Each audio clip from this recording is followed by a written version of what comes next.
Law of the Black Blood. Chapter 1. The Family Ultimatum. Water flows differently in the south than in the north. It's heavy, it smells of salt, wet limestone, and old, rotting roses, planted along the estate's high stone wall. 3 generations ago, Beatrice stood by the tall window, clutching a crystal goblet, amber cognac thickened at the bottom. But she didn't touch it. She watched the rain drench the Romano clan's courtyard. There, in the darkness, under a canopy of wild grapes, a lone cigarette burned Father's guard. People who have stared unblinking into the darkness for 30 years, people who grew up on this land and imbibed its most important rule. A family debt is repaid not with money, but with flesh. You're pale, Beatrice. Her father's voice was quiet, but it carried over the sound of the rain, heavy, low velvet, worn by decades of smoking and imperious orders. Giovanni Romano didn't turn his head. He sat deep in the deep leather chair, his gnarled, vein-lined hands resting on the massive oak table. A heavy signet ring of dark, almost black gold gleamed on his ring finger, the symbol of the syndicate's leader. I tried to build something of my own, father, Beatrice said quietly, not turning around. Her voice was even, but a dry, prickly lump rose in her throat. The gallery is profitable. The accounts are clean.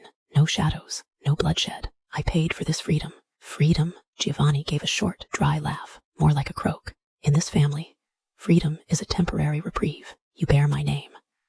The ground you walk on is steeped in the salt and vows of our ancestors. Did you think a couple of exhibitions and the stamp of legitimate business would wash away who you are? He stood up, slowly. The heavy leather of the chair creaked. His footsteps echoed hollowly across the parquet floor. In the silence of the room, Giovanni approached the small altar in the corner of the study. A dark wooden niche, where an ancient icon stood in a tarnished frame, and an ever-burning oil lamp beside it lay a dark bronze chalice, covered in a greenish patina from ancient family rites of sealing deals. Ezio's wedding is in 3 days, her father said, looking at the lamp's flame. Your former fiancé, the man to whom you gave your best years, and who sold you for the right to control the eastern ports. Beatrice squeezed her fingers so tightly around her glass that the crystal clinked thinly, mournfully. The name echoed inside her with a dull, seared ache. Ezio. He hadn't simply left. He had done it publicly, turning her in the eyes of the clan into a rejected bride, whose vanity and attempts to feign independence had cost her respect. He invited you, Giovanni continued, turning to her. His eyes, yellowish, like those of an old predator, were boring into her face as an honored guest.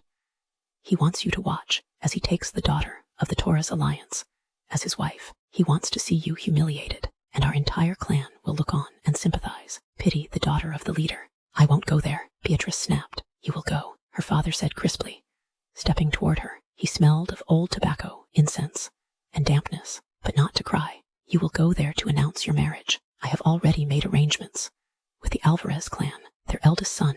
No, this is not a discussion, Beatrice. His voice thundered against the walls of the office.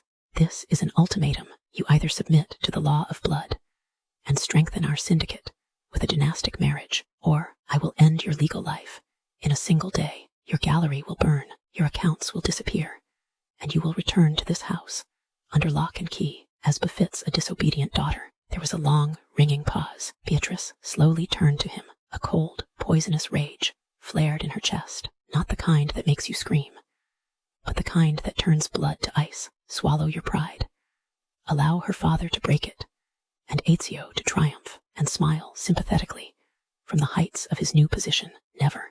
I will go to Ezio's wedding, she said, her voice turning scorchingly cold, and I won't be alone. I already have a fiancé, father, a man next to whom both Ezio and your candidates from the Alvarez clan will seem like pitiful shadows. Giovanni narrowed his eyes, peering into her face. You're lying. You have no one. Check it out if you don't believe me.